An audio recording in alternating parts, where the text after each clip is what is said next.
Ticket Machine is the official ticket broker of Spartan Nation. No matter what you need a ticket for, border to border, coast to coast, the Ticket Machine is your ticket source. So whether you need to get into the hottest concerts, the best sporting events, you want the best seats in the house, or you just want to get in the door, when you want to go to any event that requires a ticket, anywhere, border to border, coast to coast, it's always theticketmachine.com. Theticketmachine.com, 517-655-3201. Check it out today at theticketmachine.com. Okay. First off, homecoming weekend, so the campus will be exciting. Got Midnight Madness going on, so that's always exciting for our fans as well. So big weekend for us. Northwestern comes to town. Good football team. I think their record sort of underestimates what they are as a football program, what they are as a football team. I think they play very, very well. Always been impressed with Coach Fitzgerald, what he brings to the table. Very good offensive quarterback, Thornton. He's been very good against us. They've lost some players, so they're down some players as well. So we'll see how all that shakes out. But defensively, when you look at them, Mike Hankwitz has been there forever, the defensive coordinator, and he'll know exactly what's going on. And to the detail, was with him at Purdue University as a graduate assistant way back. So I know Coach Hank. Patty Fisher's back, Gaziano's back, has some other starters back as well. Got some changes in the back end and the secondary offensively. Talked about their quarterback. Flynn Nagel's a guy that can make plays for them. They've moved Bolt back in, number 4, back into the backfield from being a wide receiver. So you've got a guy that can really effectively catch the ball as a running back. So be another big challenge for us. Exciting atmosphere last week here, and we'll look forward to this moment as well. So I'll take some questions.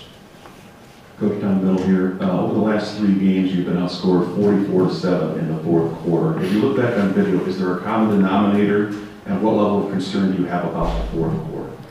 Well, we got to finish. You know, some of these things they're all different scenarios. I really haven't looked and said, okay, what's happened, and itemized them, to be quite honest with you. But you know, obviously this last week, onside kick, trick play, 1 drive in the 4th quarter, which they were down on the 10-yard line, you know, I think, at the beginning of the 4th quarter. The Arizona State game, you know, that football game sort of, you know the storyline on that one. But big drive in the 4th quarter, you know, not a lot going on other than that. And then the Indiana game, they scored, I guess, field goal, maybe 10 points in the 4th, something of that nature. So yeah, you know, I guess you create another opportunity for me to go back and look at that again. So, when you have a team that loses a key player like Larkin and running back in a situation like that, I guess, how do you game plan for that in terms of the bodies that they have without much tape to go on? Well, I think Northwestern has a system in place. Their system in place. You know, we've got, you know, I'm back there looking at 2011, what we did against them. We didn't go back to 2007, but, you know, we've got a lot of football plays against Northwestern over the course of time. Coach Fitzgerald's been there just as long as I've been here, so there are concepts that they use, and you know they're going to use those particular concepts throughout their season and relative to our football games as well. So just look at those things, and they'll put people in there to run their system. I imagine we'll see different things that we always see, and some new things, but we'll adjust. I think they use their personnel well. Mark, with Clayton Thorson, he's been successful against you guys the last 2 years. 1, have you seen a reason in particular why he's been able to do that? And 2, does it help having, when you prepare for a quarterback, that you have so much game film on, just personally with your team? Yeah, you know, I mean, he got some RPO plays. They hit some crossing routes where we blew a coverage and we didn't have it right on, or they rubbed us. And a lot of I can think of 2 instances last year where, you know, they created pretty big plays for him. So didn't play well in overtime.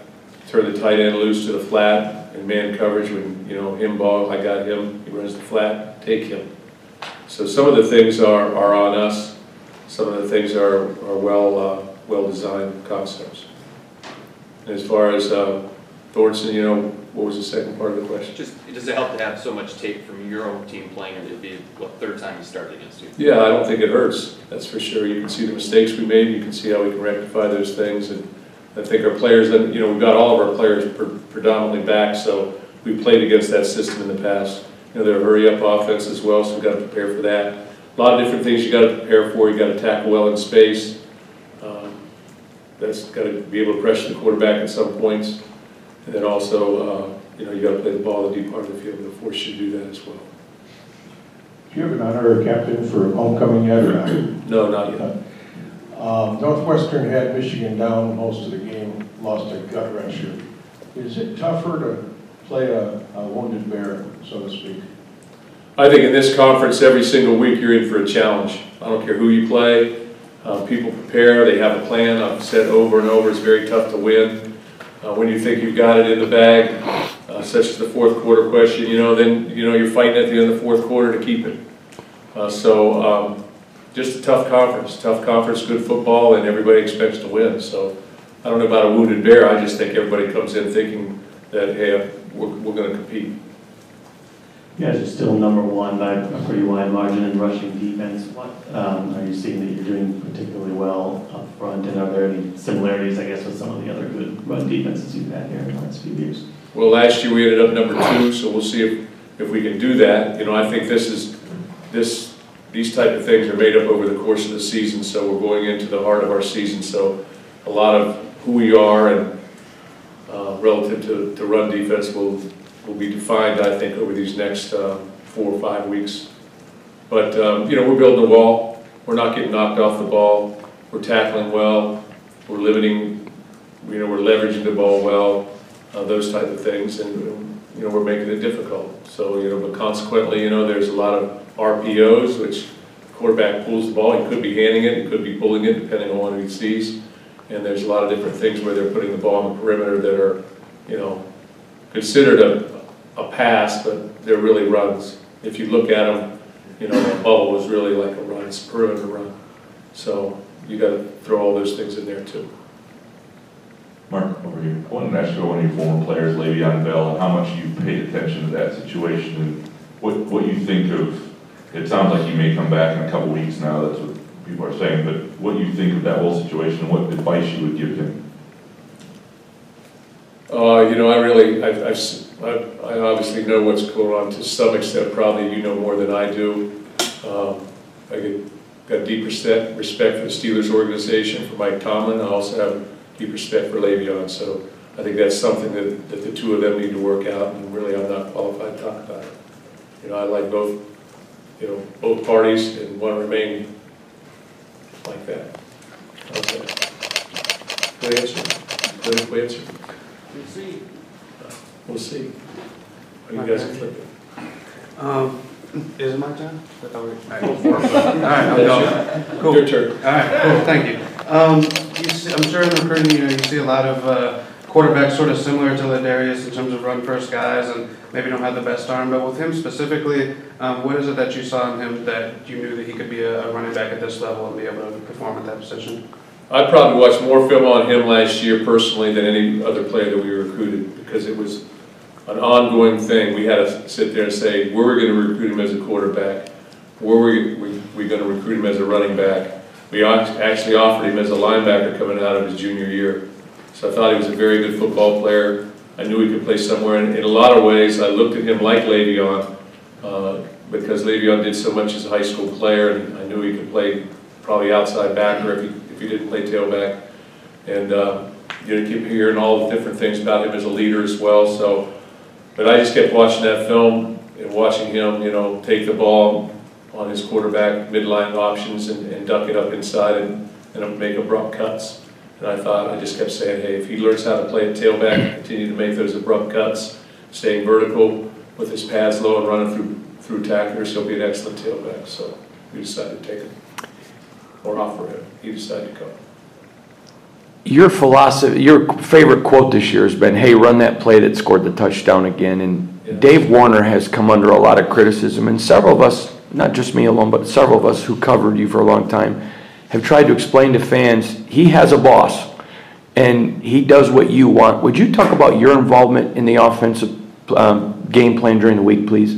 Yeah, first of all, on game day itself, I allow our coordinators to make these decisions. And I'm gonna always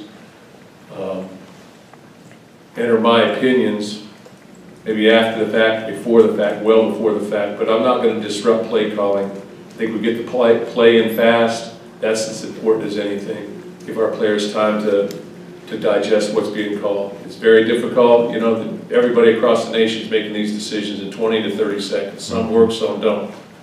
A lot of that depends on execution, repetition, and then what's the defense being able to do. As far as my involvement in the offense, you know, I'm going to look to say, are we doing these things? Are we putting pressure on people on the perimeter? What are we doing inside? What's the basis of what we do? Do we have the concepts covered to be able to attack a defense from an offensive perspective? Are we covering all the aspects? Do we have a screen game? Do we have a perimeter game? Do we have an inside run game? How do we throw the ball down the field? How do we attack the football field vertically? How do we attack the football field horizontally? All these different things.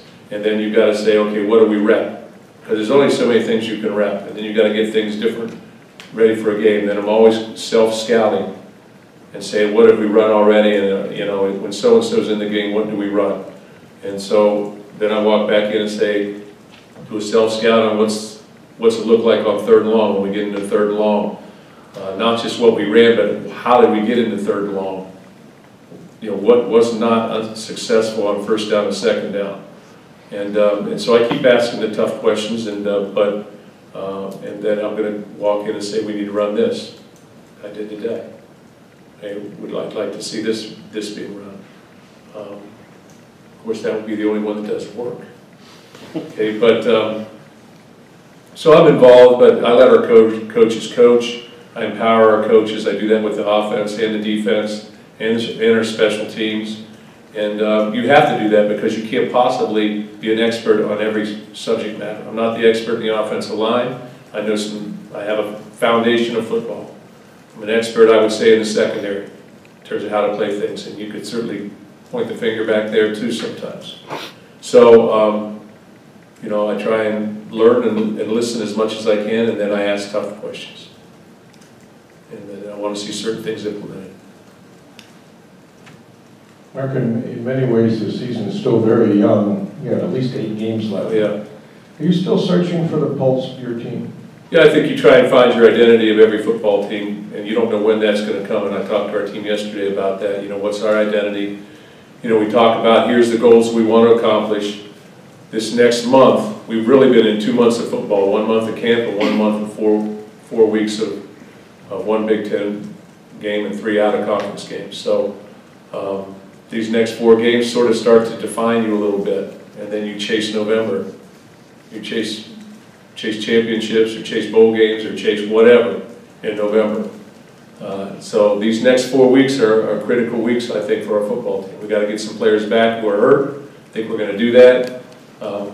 But again, guys such as Trey Person, who played last week, should be a better player. I thought he played well with the exception of 1 play. But that's just an example. So I think you're right. You know, we start to develop an identity. You know, if you go back to 13, those first 4 games, who were we? You know, after 3 games, who were we? And then we lost to Notre Dame, or then I think we started with Iowa. We started to develop an identity, and coming out in November, we were playing our best football. And that's what you want to have happen. You want to play your best football through November. Mark, I don't know how many more run plays you have designed for Matt Coughlin, so sticking just to his kicking ability. 14 straight, 1 off the program record. It's kind of gone under the radar a little bit. How much have you seen him improve his confidence over the last year, and then you guys as a staff and trusting him to go out there? Yeah, he's become a more confident kicker over time. I think that's what experience does for you. You know, as a redshirt, as a true freshman, you know, I was scratching my head a little bit when I was watching him kick down there when, you know, Mike Geiger was still kicking. And then as a redshirt freshman, he was better. He won the job, had a very good fall, and I think he missed 3 or 4 last year.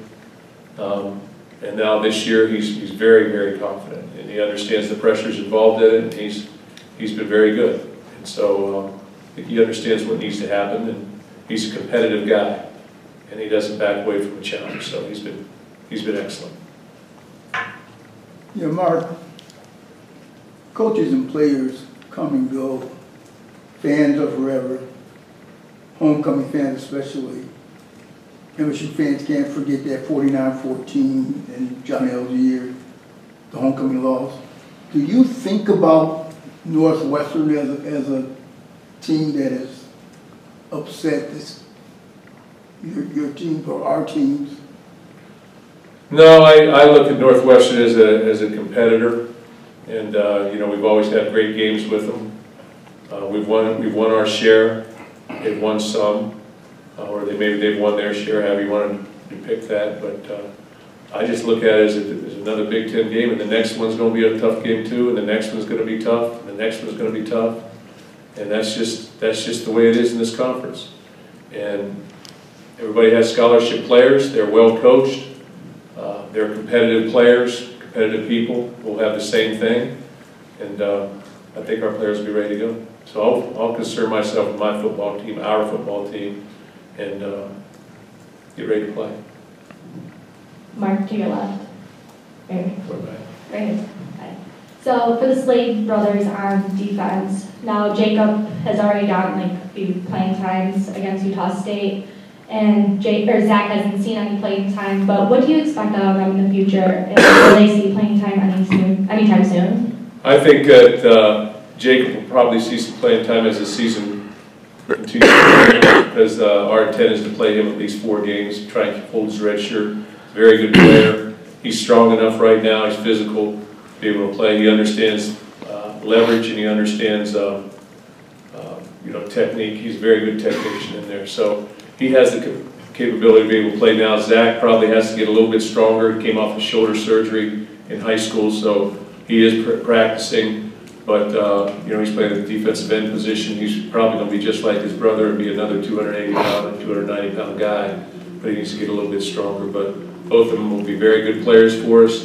I think they're tough guys that play with an edge. So they'll be outstanding.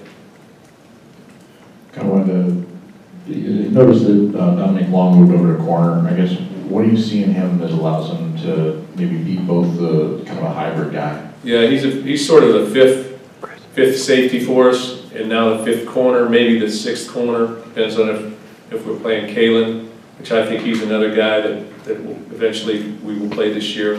Just trying to, I don't want to play a guy a couple plays and take a red shirt, but he's a good player as well. But Dom is he's a 6'1" plus guy that's got good ball skills, that can really run, and has great jumping ability. He's a very good tackler, be a good blitzer off the edge. And every time we put him out there corner in a pinch, he's performed pretty well. So we're just trying to get him allow him to sort of, you know, be both right now, be that 5th or 6th guy in both positions. He's an excellent special teams player. He played as a true freshman. So he's a skillful player. He just needs game experience. Mark, to your right. I think it's been almost 2 months. Is Josiah Scott practicing yet? No, he is not. I don't know when I talk about injuries. You talked about that on Sunday a little bit. He's very close. You are one who likes to compliment your entire staff, not really single anyone out, but you even talked in the spring about defensive end was a place of concern, and they have really excelled. Can you talk about the job that's probably flying under the radar that Chuck's done with your defensive ends, please?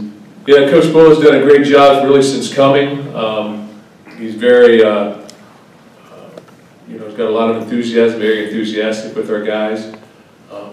He's an attention to detail guy. I think our players appreciate that. He's a toughness guy. He's played here. He understands what playing at Michigan State is all about. So he's instilled that in them as well. And he's got some guys that play with an edge there. So they're pretty productive players. But he's done an outstanding job, and he's a ball coach. You know, the whole family are ball coaches. Even if the guys who just played and didn't go into coaching, they're still ball coaches, even as a player. So, I mean, that's what he brings. Coach, down the middle again. To start the season, your 3 receiving core complemented each other very well at various skill positions. Belton Davis, Cody White, and Stewart. Sowards moving into that starting role for the injured Cody White. When is that the decision, and how much do you think the other receivers will still factor in percentage-wise from a play calling standpoint? All of our guys are, it's concepts and it's reads. So who's ever playing that particular position that gets the read, and the quarterback makes the decision to go to where he's got to go. I think that's the factor. So obviously we've got certain things where we want to target certain people, and we'll continue to do those things. And when you get to that level, if that's warranted, then that happens. Otherwise, you're in the system. I think you're in the system. But you know, we lost Cody for a little bit of time here, so we'll wait to get him back and other people. I think Cam Chambers will be back. So he's a guy that I think can play in there a little bit, and you know, we'll get our other guys back as well. So you know, just a matter of who's playing this weekend. We got time for a couple more out here. Coach D, I don't want to assume, but I'm sure that you've looked at the film last year of the game in Lower Key. He threw for over 400 yards. So what do you expect or hope from him going into this matchup against Northwestern, knowing that he was able to be so successful last year? Yeah, he's got a good foundation. Every game's different, but he played outstanding last year. Made some big throws. There were some big catches, but he continues to be the guy that drives this offense. So, but I think the biggest thing about Brian is that he's got a strong foundation underneath him from last year. Even prior to that, as a redshirt freshman, a little bit, he was able to play some and have some success. So confidence is not a problem, and experience should not be a problem. So it's now just you got to do the things that you have to do game to game, you know, on a consistent level to be successful, and that's what every quarterback has to do. Mark, I was just curious about Coach Tressel being on the sideline. I want to say he's been there every game. Maybe correct me if I'm wrong. And I know in the preseason it was still a discussion. It sounded like maybe you were leaning toward up top. I believe Barnett and Narduzzi both typically stayed up top. Just curious what went into that decision, if it was more his preference or your preference, collective thing. Or well, I've always thought that the defensive coordinators, for the most part, would be up top guys, you know, because the field up top looks like that. You know, so the field, when you're on the field, an 8-yard gain is like that. Okay, but we did move him up there for the second game. He was down on the first game, moved him up the second game, but then with everything going on with our punt, you know, we brought him back down, and it's been fine. We got a lot of guys up top. You know, we've got different people up top. We get good. The bottom line is communication wise, and I was concerned is calling the defense in the heat of the moment difficult. How difficult that is. That was difficult for me as a coordinator. So I just want to make sure that we're doing everything for the best of this football team. But punt is a very, very important play, and I want him downstairs for that. He's been our guy that handles that for 15 years. So that's a staple. Last one right here, Chris. Kind of wanted to go back to some things you said on Saturday about Brian, just kind of the risk reward. You seem to be a guy who likes his quarterback to maybe be a little more conservative with decision making. How do you, I guess, balance that out when he can make those big plays versus maybe some of the mistakes that come along with trying to force something? Well, I think we're all chasing perfection, and that's what I'm doing as a coach. I'm constantly trying to say, okay, what happened, and you know, was that the perfect ending to a play? I don't care, offense, defense, special teams. So you're always chasing that. I think Brian gives us the best chance or opportunity to have that, you know, to have that perfection at the end of that particular play. There's going to be some inconsistencies. There always are. Play calling, head coach decisions, how we tackle, all these different things. So the quarterback obviously is not immune to that. And I think the quarterback gets more than his share of praise. So does the head coach when we win. And they get more than their share of criticism when things don't go quite as well too. So that might be a route not run at the right depth, or that might be a route not run consistently, or a defender playing well, or whatever it is. So there's a lot of things that he has to go through, progression of things that he has to go through every single play. And that's across the nation, every single quarterback. And it's a challenging position, but I think he's doing a very good job, and I can handle. I think as a coach, like I said, you can throw 5 interceptions one game, come back the next game and throw 0. And I would say 5 games, a loss, that was a win. I wouldn't come back and say, well, you know, he's thrown 5 in two games, so that's 2.5 per game, and he's not playing very well. I would look at it, and one was good, one was bad. And so that's what I've always tried to do, take every game and look at it and evaluate that one game opportunity and then move from there. So, you know, I don't know if I'm answering the question, but I think he's doing a good job. Thanks, Coach. Thanks, Chris.